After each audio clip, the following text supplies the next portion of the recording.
Hello and नमस्कार बच्चों। आज साइंस सफर पे हम लोग लेक्चर नंबर 3 करने वाले हैं, जो कि है human I and colourful world. हम लोग कोशिश करेंगे कि ज़्यादा से ज़्यादा आपको टाइम मिले प्रैक्टिस का। रिवीजन जल्दी से जल्दी करना चाहिए हम लोग, क्योंकि अल्टीमेटली आपका प्रैक्टिस ही आपके साथ रहेगा। रिवीजन ज़रूरी है, लेकिन ज़्यादा टाइम नहीं देना है उसमें। अब प्रैक्टिस की बारी है, तो जल्दी जल्दी हम लोग देख लेते हैं कि आज क्या करने वाले हैं। आज हम लोग पहले पढ़ेंगे human eye, structure and working. Defects of human eye, क्या क्या डिफेक्ट होते हैं। Mainly myopia, hypermetropia, presbyopia, astigmatism, cataract. Refraction through a prism, prism में कैसे रिफ्रैक्शन होता है। फिर डिस्पर्सन क्या होता है व्हाइट लाइट का। एटमॉस्फेरिक रिफ्रैक्शन क्या होता है, इसका एप्लीकेशन क्या है। और स्कैटरिंग ऑफ लाइट लास्ट। चलिए, तो ह्यूमन आई। पहले ह्यूमन आई अगर आपसे कोई पूछे कि क्या है, तो ये एक इंस्ट्रूमेंट है। क्या है? इंस्ट्रूमेंट। इंस्ट्रूमेंट है जो कि हमें सेंसेशन ऑफ साइट देता है। सेंसेशन ऑफ साइट, SIGHT, मतलब देखने में हेल्प करता है। अब ह्यूमन आई क्या करता है, यूज करता है लाइट को, जो कि enable us to see object around us. अब कैसे? ये कैमरा की तरह बिहेव करता है, और स्क्रीन हमारा, रेटिना हमारा स्क्रीन की तरह। अब वर्किंग प्रिंसिपल क्या है? वर्किंग प्रिंसिपल है refraction of light through a convex lens या फिर बाई कॉन्वेक्स लेंस।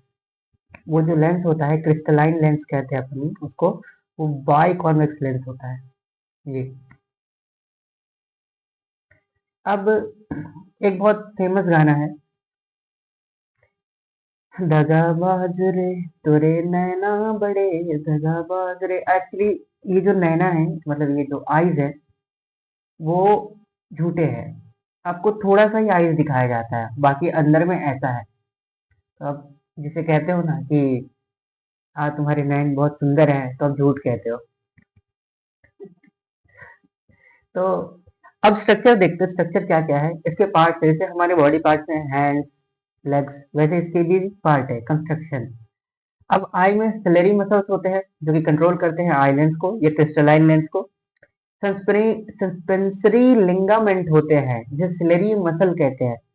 कॉर्निया होता है, जो एक पहला परत होता है या झिल्ली होती है, जहाँ पे 70% रिफ्रैक्शन होता है। आइरिस कहते हैं वो मेम्ब्रेन जो लाइट को एंटर करना और लाइट को ब्लॉक करने में हेल्प करता है। जब जैसे कभी धूप से आते हैं, तो ऐसा लगता है कि कुछ दिख नहीं रहा, फिर धीरे धीरे धीरे धीरे वो दिखने लगता है, तो वो आइरिस का कमाल है। आइरिस उतना अमाउंट ही एंटर करने देता है जितना रिक्वायर्ड है। एक aqueous humour, sorry, aqueous humour watery like structure होता है। वाटर स्ट्रक्चर होता है जो न्यूट्रिशन प्रोवाइड करता है। Vitreous humour jelly like structure होता है, जो आई को शेप प्रोवाइड करता है। रेटिना स्क्रीन को कहते हैं, ब्लाइंड स्पॉट एग्जिट है इसका। और ऑप्टिक नर्व केबल है जो ब्रेन तक सिग्नल पहुंचाती है। सेलेरा क्या होता है? ए व्हाइट आउटर लेयर होता है जो प्रोटेक्ट करता है आई को।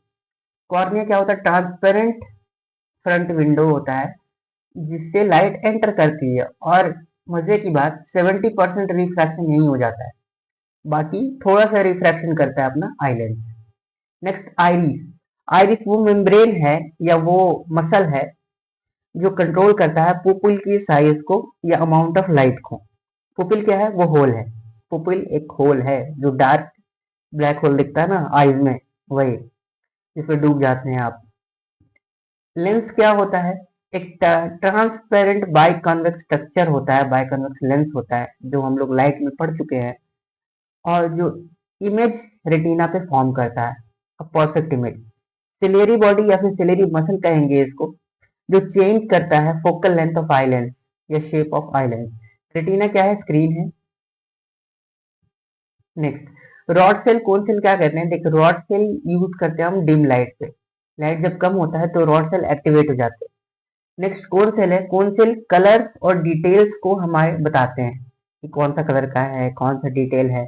ब्लाइंड स्पॉट क्या होता है? ये एग्जिट पॉइंट होता है, जहाँ पे हमारा जो सेंस है, तो साइट का सेंस, वो लास्ट वहीं पे एंटर करता है। और उसके बाद ऑप्टिक नर्व पे चला जाता है। ऑप्टिक नर्व क्या होता है? केबल होता है जो ब्रेन को सिग्नल भेजता है। एक्वस ह्यूमर फ्लूइड होता है, वाटरी फ्लूइड, जो कि न्यूट्रिशन प्रोवाइड करता है और प्रेशर मेंटेन करता है। Vitreous humour gel like structure होता है, मेंटेन आई शेप। अब rod cell and cone cell के बारे में लिखा हुआ है, यहाँ आप लोग एक बार पढ़ लेंगे इसको, जो मैंने बताया वही है। नेक्स्ट, वर्किंग ऑफ ह्यूमन आई। सबसे पहले रिफ्रैक्शन होता है कॉर्निया में। कॉर्निया से रिफ्रैक्शन, मोस्ट ऑफ रिफ्रैक्शन हो जाता है 70% लगभग, 70 to 80% हो जाता है। और उसके बाद रेगुलेशन, आईरीज कंट्रोल करती है पुपिल का साइज को to regulate the amount of light entering our eye, ताकि डैमेज ना हो जाए ज्यादा लाइट से।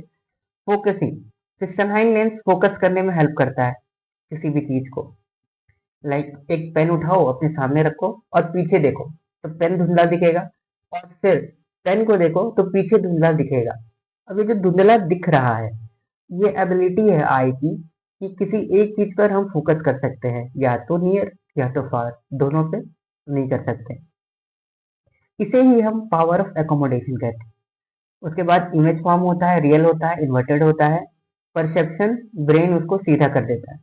Sensation, light sensitive cell, rod cell और कोन सेल उसका शेप और उसका कलर डिजाइन करते हैं। तो सबसे पहले क्या हुआ, कॉर्निया पे गए, फिर पुपिल पे आया, लेंस पे गए, रेटिना पे इमेज बना, ऑप्टिक नर्व उसको लेके गया ब्रेन तक, बस यहाँ पे बन गया हमारा। ठीक है, नेक्स्ट आगे बढ़ते हैं। अब एक आदमी, एक अडल्ट इन्फिनिटी तक देख सकता है, कोई भी, कोई भी इन्फिनिटी तक देख सकता है। चांद तो सबको नजर आता है ना, चांद तो इनफाइनाइट डिस्टेंस पे है। एक्चुअली इनफाइनाइट एक रिलेटिव टर्म है कि आप किसको लेकर इनफाइनाइट कह रहे हो। अगर 1 मीटर को लेकर कह रहे हो इनफाइनाइट, तो मतलब बहुत हो गया वो, तो ये एक रिलेटिव टर्म है, याद रखेंगे। और नियर पॉइंट एक ह्यूमन अडल्ट का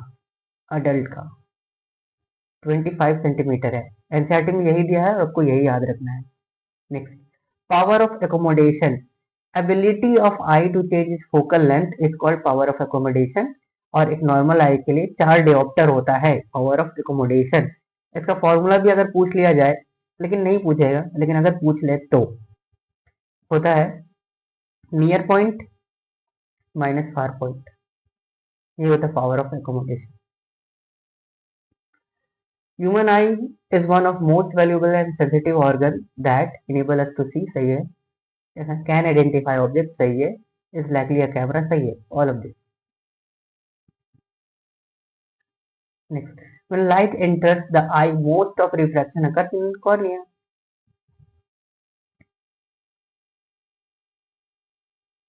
The human eye can focus object at different distance by adjusting its focal length of the eye lens. This is due to accommodation, power of accommodation. The least distance of distinct vision है 25 centimetre.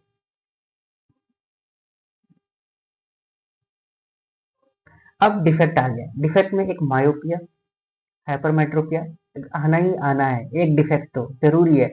Press बायोपिया, astigmatism, cataract और colour blindness. Most important, most important, most important. ये press बायोपिया, ये mild important है, ये normal है, और ये थोड़ा कम इंपॉर्टेंट है। Next, myopia. मायोपिया है एक डिफेक्ट। अच्छा, डिजीज क्यों नहीं कहते, डिफेक्ट क्यों कहते हैं? तो डिजीज इसीलिए नहीं कहते क्योंकि डिजीज को हम लोग ठीक कर सकते हैं दवाओं की हेल्प से, मेडिसिन की हेल्प से, लेकिन डिफेक्ट को हम लोग ठीक नहीं कर सकते। तो इसीलिए अगर एक बार चश्मा लग गया तो लग गया, फिर अभी आ गई है, सर्जरी आ गई है, लेकिन फिर भी डिफेक्ट ठीक नहीं हो सकता। Person can see near by object clearly, सामने चीजें ठीक दिखती है और दूर की चीजें डिस्टेंट मतलब ब्लरी हो जाती है, दूर की चीजें ब्लरी हो जाती है। और काउज क्या होता है, इलोंगेशन इन आईबॉल, आईबॉल में इलोंगेशन होता है, और एक्सेसिव कर्वेचर इन आई लेंस। करेक्शन क्या है, एक डाइवर्जिंग लेंस यूज करते हैं, ये वाला लेंस, ये क्या करता है, डाइवर्ट कर देता है रे को, कॉनकेव लेंस। अब देखिए, एक मायोपिक आदमी का पिक्चर बनाते हैं। मान लीजिए एक पॉइंट था, तो ये ऐसा गया, ऐसा गया, और यहीं पे ये मीट कर गया। मीट इसको यहाँ करना था, यहीं पे कर गया। तो इसीलिए यहाँ पे बहुत कम रे आई, फोकस यहीं पे हो गया। यहाँ पे रेटिना रहता तो अच्छा मिलता मुझे इमेज, लेकिन यहाँ पे है नहीं। तो ये है मायोपिक आई, मायोपिक आई। और अब हम क्या करते हैं, उसके आगे एक लेंस लगा देते हैं, डाइवर्जिंग लेंस। तो ये क्या करेगा, ये ऐसे आया यहाँ पे, ये और डिफ्लेक्ट किया, और ये जाके यहाँ पर्टिकुलर एक एरिया पे मिल गया। तो इसे ही हम ओ है, ये ओ डैश है, ये ओ है ऑब्जेक्ट, और ये ओ डैश है इमेज। तो ये डायग्राम आपको बनाना है, अगर बाई चांस अगर आ जाए तो।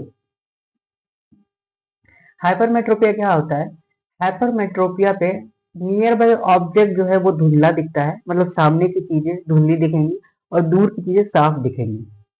कॉज क्या होता है, शॉर्टिंग ऑफ आई बॉल, और आई लेंस फ्लैट हो जाता है इसलिए। और कॉन्वेक्स लेंस यूज करते हैं, कॉन्वेक्स या कन्वर्जिंग लेंस, इसको ठीक करने के लिए।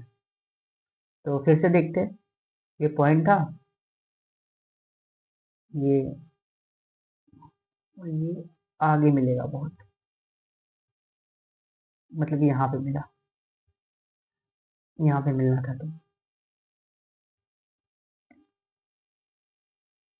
तो आगे हम क्या करेंगे, एक कॉन्वेक्स लेंस लगा देंगे। तो ये थोड़ा और अंदर की तरफ आएगा, यहाँ ऐसे, और ये ऐसे। ये ओ है और ये ओ डैश है, ठीक है। ये क्या है, हाइपरमेट्रोपिक आई।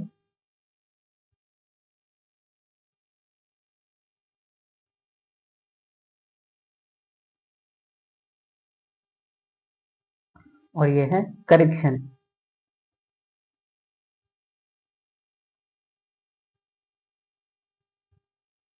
Next, press बायोपिया।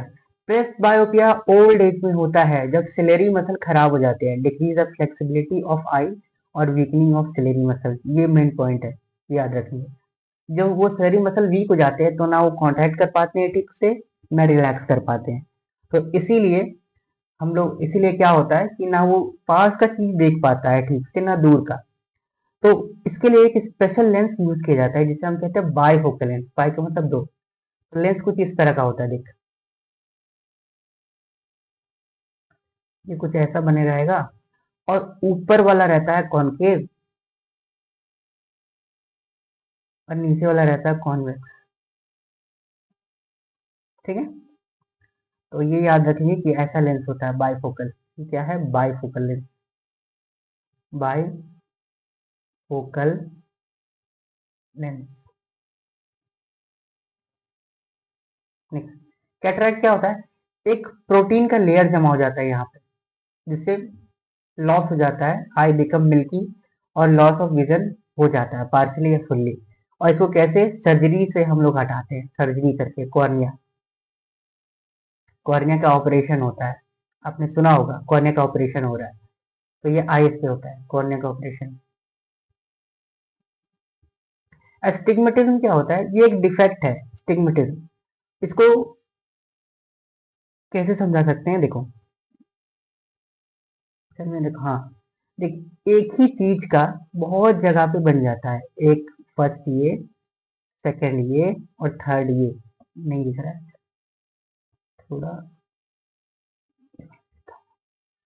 ये पहला, ये दूसरा, ये तीसरा, ये चौथा, चार।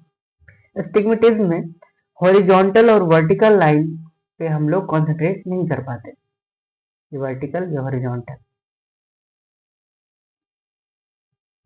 तो एक साथ इन दोनों पे कंसंट्रेट नहीं हो पाता एस्टिग्मेटिज्म में, और हम लोग इसको अच्छे से इसको ठीक करने के लिए या फिर करेक्ट करने के लिए हम लोग यूज करते हैं सिलेंड्रिकल लेंस। कौन सा lens? Cylindrical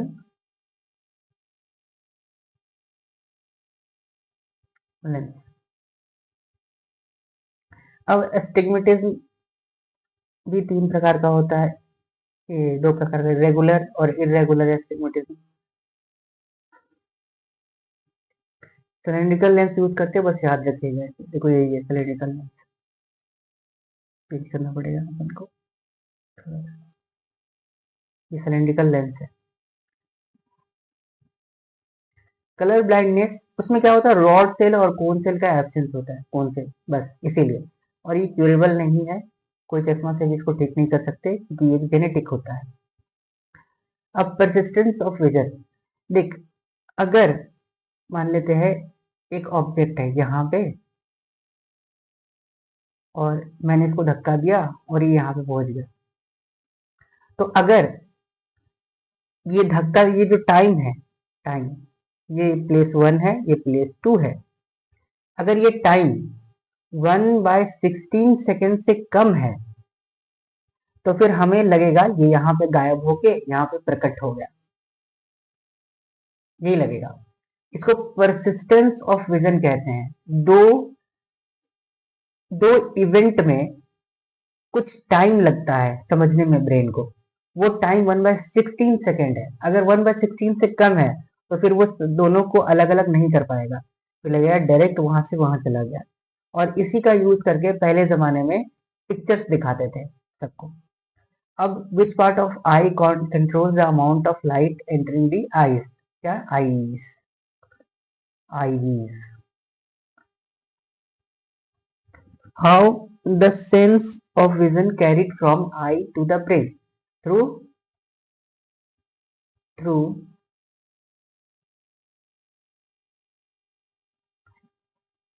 optic nerve. Which of the following statement correct? A person with myopic eye can see distant object. Myopic eye distant object देख सकता है clearly? नहीं, नहीं देख सकता। A person with hypermetropia can see nearby object clearly. Hypermetropia नहीं, दूर का चीज इसको ठीक दिखाई देता है, सामने का चीज ठीक नहीं दिखाई देता। A person with myopia can see near by object clearly, सही है, शॉर्ट साइटेडनेस भी बोलते हैं इसे, और हाइपरमेट्रोपिया को लॉन्ग साइटेडनेस। ठीक है, hypermetropia long sightedness, long sightedness, और इसको शॉर्ट साइटेडनेस, शॉर्ट में चीजें सही दिखेगी।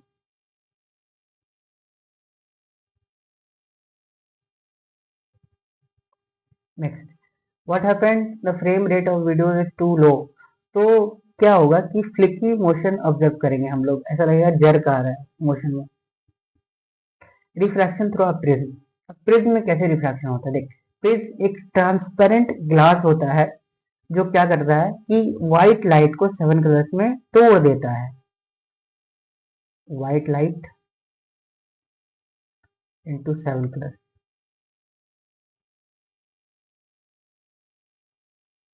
व्हाइट लाइट को क्या करता है, ये 7 कलर्स में तोड़ देता है। इसे ही हम क्या कहते हैं, प्रिज्म। ये एक इंस्ट्रूमेंट है, प्रिज्म इज एन इंस्ट्रूमेंट।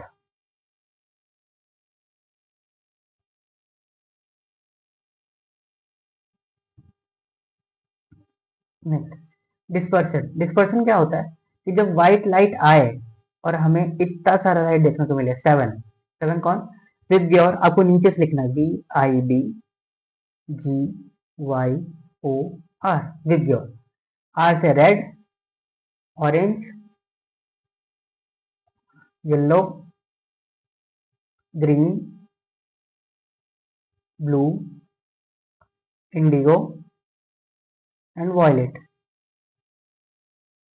तो ये नीचे से लिखना है आपको, यहाँ पे प्रिज्म बनाना है और यहाँ पे व्हाइट लाइट भेजनी है, WHIT, व्हाइट लाइट।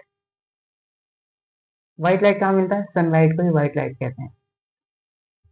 तो इससे पता चला sunlight is sunlight has 7 colours.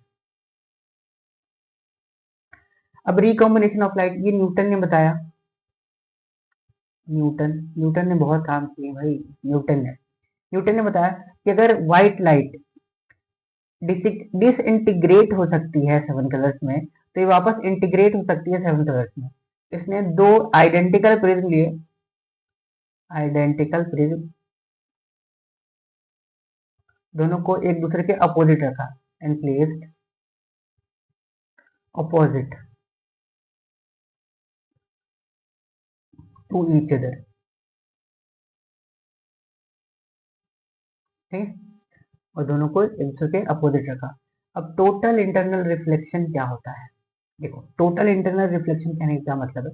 जब भी हम डेंसर से, एक सिनेरियो लेते हैं, ये डेंसर है μ2 μ1 और μ2 ग्रेटर देन μ1, और ये इसकी तरफ है, एक नॉर्मल लिखेंगे और ये ऐसे जा रहा है ऐसे।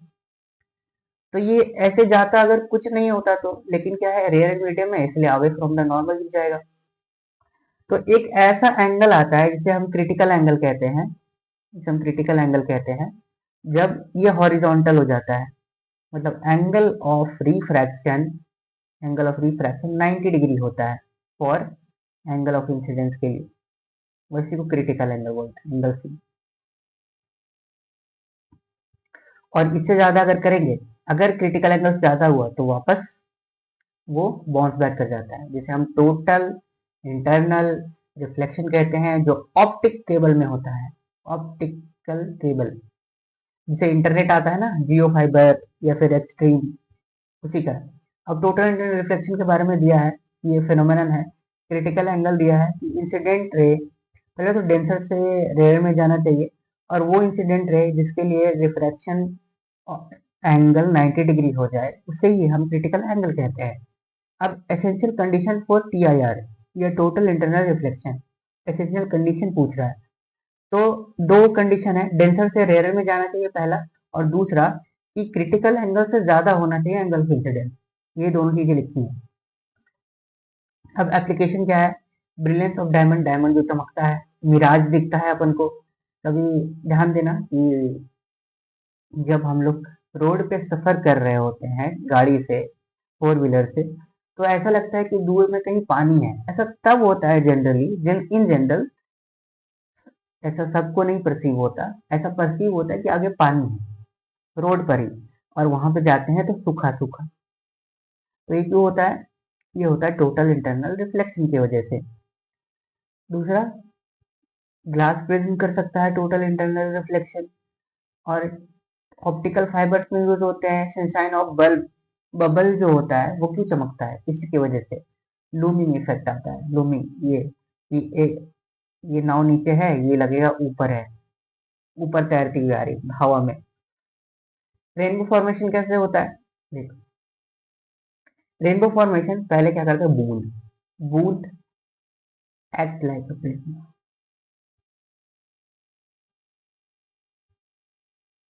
प्रिज्म की तरह एक्ट करता है। रिफ्रैक्शन होता है, टोटल इंटरनल रिफ्लेक्शन होता है, एंड देन फिर से रिफ्रैक्शन, और यहाँ पे डिस्पर्सन देखने को मिलता है। डिस्पर्सन होता है हमारे स्काई में, तो हमें रेनबो फॉर्मेशन देखने को मिलता है, वही लिखा है यहाँ पे। देखो, ये है हमारा सन, ये सनलाइट आई, यहाँ पे रिफ्रैक्शन हुआ, एक यहाँ पे रिफ्रैक्शन हुआ, एक यहाँ यहाँ TIR हुआ, रिफ्लेक्शन हुआ, और यहाँ से फिर नीचे, यहाँ ऑब्जर्वर रहेगा अपने आईज को लेके, और यहाँ दिखेगा उसको रेड और violet. Atmospheric refraction, refraction through our atmosphere is called atmospheric refraction. Generally इसमें पूछा जाता है कि ट्विंकलिंग ऑफ स्टार्स क्या है, मिराज क्या होता है, डॉन सनराइज डिले सनसेट क्या है, अपेरेंट पोजीशन ऑफ स्टार, इसके बारे में पूछा जाता है। क्योंकि हर लेयर, ट्रोपोस्फेयर, मेसोस्फेयर, ढेर सारा स्फेयर है, और हर लेयर का जो डेंसिटी है वो अलग अलग है। तो हम कह सकते हैं कि उसका रिफ्रैक्टिव इंडेक्स भी अलग अलग होगा। इसकी वजह से हमें एटमॉस्फेरिक रिफ्रैक्शन की वजह से देखने को मिलता है twinkling of star. Twinkling of star क्यों दिखता है कि कोई पॉइंट सोर्स है और फ्लक्चुएटिंग लगता है, एटमॉस्फेरिक डेंसिटी की वजह से फ्लक्चुएटिंग लगता है कि कभी आ रही कभी नहीं आ रही। और प्लैनेट नहीं ट्विंकल करते हैं क्योंकि वो एक बड़े सोर्स है, एक्सटेंडेड सोर्स, सारा इफेक्ट कैंसिल हो जाता है ट्विंकलिंग का, जो एटमॉस्फेरिक डेंसिटी है। और early sunrise and delay sunset, bending of light near horizon, horizon के ऊपर है तो सनराइज है, हॉरिजन के नीचे है तो सनसेट हो चुका है। Apparent position of star, light bend towards the normal, I traces the straight path. हमें सीधा चीज दिखने की आदत है। देखो है यहाँ पे, ये आया, पहले रिफ्रैक्शन हुआ, ये आईज में आया, दोबारा रिफ्रैक्शन हुआ, और हमें स्ट्रेट लाइन में देखने की आदत है, इसीलिए हम एक रे खुद से ही बढ़ा लेते हैं और एक रे से लाके मिलाते हैं, तो यहाँ पे हमें अपेरेंट पोजीशन दिखता है। ट्विंकलिंग ऑफ स्टार हमें बताया कि पॉइंट सोर्स है और ढेर सारा लेयर में आने में पहले इस लेयर का डेंसिटी अलग है, इसलिए इधर कभी इधर कभी इधर ये ब्लिंक करने लगता है, इसको ट्विंकलिंग बोलते हैं। प्लैनेट ट्विंकल नहीं करते क्योंकि ये एक लार्ज सोर्स है लाइट का, एक्सटेंडेड सोर्स है, याद रखिएगा इसको। और टोटल वेरिएशन 0 हो जाता है वो आके एवरेज, इसलिए हमें नहीं लगता है कि प्लैनेट ट्विंकल कर रहा है। Advance sunrise delay sunset, reality क्या है कि अभी नहीं हुआ है सनराइज और हमको लगता है कि सनराइज हो चुका है। ये होराइजन की बात है, होराइजन, देखिए इसे होराइजन कहते हैं हमारे आई लेवल को। फिर ये एटमॉस्फेयर है, यहाँ पे टिक जाती है, फिर अपने आई से हम एक स्ट्रेट लाइन डालते हैं यहाँ पे और एक चलाते हैं तो यहाँ पे मिल जाता है उनको। स्कैटरिंग ऑफ लाइट क्या है? देख, स्कैटरिंग ऑफ लाइट का मतलब कि एक छोटे छोटे पार्टिकल्स होते हैं, बहुत छोटे छोटे, बहुत छोटे छोटे, वो छोटा। तो लाइट जब आती है ना, जब वेवलेंथ लैम्डा के कंपेरेबल हो जाए लाइट, इसके पार्टिकल्स इसके वेवलेंथ के कंपेरेबल हो जाए तो लाइट को अब्सॉर्ब करते हैं पहले, जो लाइट को अब्सॉर्ब करते हैं, पहले लाइट को अब्सॉर्ब करते हैं और फिर स्कैटर कर देते हैं चारों तरफ, चारों तरफ। तो इसे ही स्कैटरिंग ऑफ लाइट करते हैं। जो आसमान ब्लू दिखता है ना, ब्लू स्काई, इसी का एक एप्लीकेशन है स्कैटरिंग ऑफ लाइट का।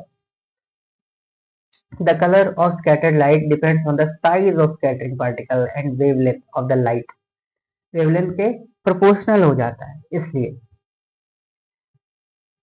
सबसे ज्यादा लॉन्ग रन होता है रेड लाइट का, इसीलिए उसको डेंजर जोन में यूज करते हैं। और छोटा साइज होता है, छोटा साइज वो वॉयलेट का। ब्लू कलर ऑफ स्काई देखने को मिलता है सनराइज और सनसेट में, रेड देखने को मिलता है। व्हाइट कलर ऑफ क्लाउड, ये टेंडल इफेक्ट देखने को मिलता है। टेंडल इफेक्ट थोड़ा सा हम लोग पढ़ लेते हैं कि टेंडल इफेक्ट है क्या। स्पेस ब्लैक क्यों दिखता है? क्योंकि यहाँ पर नो एटमोस्फेयर,